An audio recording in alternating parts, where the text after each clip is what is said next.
Hi boardies, welcome to AmassGames. My name is Simon and today I'm bringing you the game Undo Weaving Fate Anew 600 Seconds. Now this is set for New Year's Eve, and if I just tilt up a second you're going to see that it is in fact New Year's Eve because there's some lovely little sparkling things going on, and this is set New Year's Eve. So this is the sixth or seventh game if you include this other one here in the series of the Undo games. And this is the most recent one that's come out in the English language. There's an Avalanche one that has also come out where you're trying to save everybody. And basically, someone's trying to cut some wires in an LA skyscraper, and we're trying to figure out what's going on. Now, if you don't know much about Undo, there's exit games which are similar. There's Escape Tales as the third in the series by Escape Tales, so check out the video coming soon for that one too. Subscribe if you haven't already, and I'll be showing you obviously lots more content. Please hit the like button to show me you're enjoying this as well. There's also Hands of Teutonica coming as well. So I've got all the expansions and the promos for the original Hands of Teutonica. Everything apart from the promo, I believe, is in this box here. So I'm very keen to see how they compare and contrast. There's more videos coming on that. But for now, as it's New Year's Eve, this is the day that's going to get played. So it's a 1 to 6 player game where we're trying to change the fate of someone who's passed away. And this mission leads you to Los Angeles on New Year's Eve. So you can pause time, you can jump to specific moments, and this is a teaser trailer preview, i.e. when I do videos like this, you know I'm going to be giving you a review on it very soon. So in this instance, what we're going to do is just show you what's inside the box. Of course, I don't know what's inside of it either.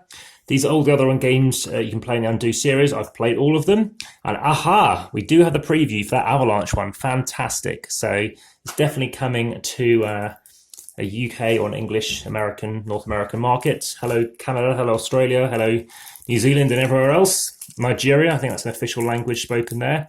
Now, this is a bit different, but let's have a look. It feels a bit different. Maybe it's not. I'll have to go through the other videos. So please check out the playlist for this. There's a whole bunch of videos to do this mystery genre and escape room kind of stuff. And we have certain cards in here. It's going to tell us not to look at some things.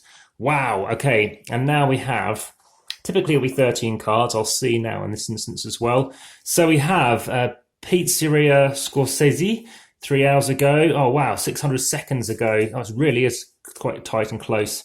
We have 560 seconds to go. We have the Royal Palace Hotel.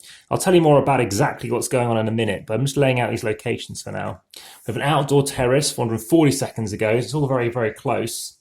310 seconds, a living room and an apartment opposite. Casino Blue Floor Hotel or Blue Ocean, 20th floor. The Royal Palace Hotel, an office floor, the meeting. And that's basically what we're going to be flipping over. It's New Year's Eve.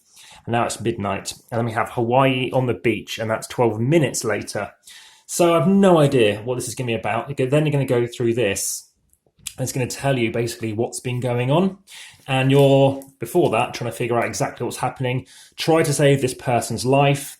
And if you do, obviously, you can prove their fate. If you happen to go to another location, so what's going to happen is you're going to read the back of this card. You're going to pick up to 4 clue cards as well. And you're going to be trying to figure out, what's been going on. For example, he's cutting some wires. So it might say, oh, do you want to check a certain box? And it might say, oh, there's some wires inside. So if you were to pick that option, A, B, or C, and you pick, yeah, let's examine this box where the wires are, you'll get 0 points probably because you've done exactly what he was going to do anyway. You haven't changed their fate. It was what they were going to do. So instead, you might say, don't look at the box, in which case they might blow up and you get minus points. Or it might say, blow up the box without even looking at it, rather than cutting wires because maybe it was booby trapped. So let me just tell you a little bit more about what's going on.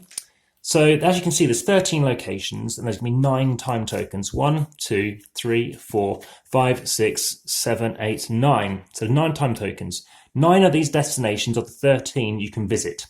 Technically there's 10 because we get to know this place initially. You also have these clue tokens. You're going to have 4 of these. They're a bit different to the other ones. So in this instance, you're choosing to go out somewhere and you're going to have some locations. So here are those locations, 1 to 13 typically, and then A, B, or C telling you, which option should you be picking. So they're going to go out of shot there. We then have these options here. So if you want to go to this location, then you read the back of the card and there's going to be something in bold.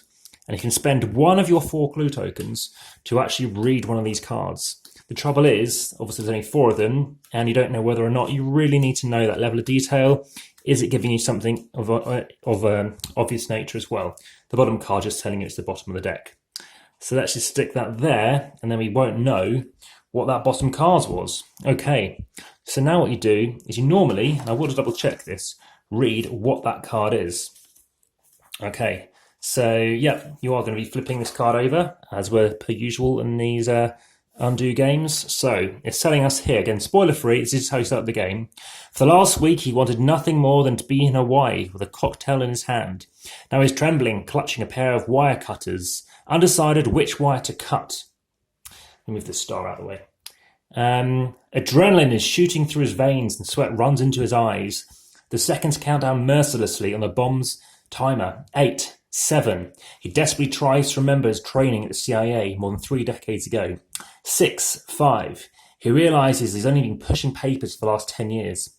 4, 3. He has to make a decision. It's the only way he can survive, so he can save everyone in this skyscraper. 2. He cuts another wire. 1. As the first fireworks illuminate the Los Angeles skyline. 0. A massive detonation sounds, and a devastating fireball ushers in the new year with a catastrophe. Continue reading. So there we go, going to be reading this. And as you can see, this is pretty much how to set up and play. And as you saw from this card, it's had the word bomb highlighted, okay? So now what you can do is you're allowed to read this card without actually spending a clue card. In this case, a professionally built bomb with immense explosive power is firmly anchored so that it cannot be carried away, or can't be carried away. The detonator is connected to countless wires, some of which are dummies. So now you've read all the basic stuff. And just in case you thought I was spoiling it, I'm not. It's because it is all written on the back of the box here too. So at this point, you obviously can go back in time, and do you want to be going to an office floor? We obviously do not know where he is in this office floor, I don't believe. Yeah, unknown floor, in fact. Where on earth, out of all of these locations, do you think we should go? Do we go to a living room in an apartment opposite? Do we go to the beach in the future? That's the only place he's already mentioned. Do you want to go somewhere else? Interestingly, we have 18th floor here. That's mentioned twice. 18th floor is again mentioned. So it's mentioned here a few times. Again, we don't know where this is. So yeah, you're trying to figure that stuff out. You can work cooperatively, you can do it solo, and try to come up with what you think, is the various things which have obviously improved his fate so that he doesn't die. So various actions you take will give you a positive and negative score. Tot that up at the end of the game and see if you do better than the requirement. Maybe it's getting 7+ points or something to survive, and then better than that to maybe to thrive. And then you can reveal. It'll tell you actually what the story was, what your score will be, and actually what on earth happened, throughout all of this story in a few pages. And then, of course, you can reveal all these, see what it was, see what the alternative outcomes would have been. So that has been Undo 600 Seconds. Thanks very much for watching. Like I say, it's very, very thematic, playing it on the day, being New Year's Eve. So thanks very much. Season's greetings, and I look forward to bringing another video very soon. All the best. Any questions, check out the comments, check out the descriptions, send something through, and I'll reply ASAP. All the best. Bye for now.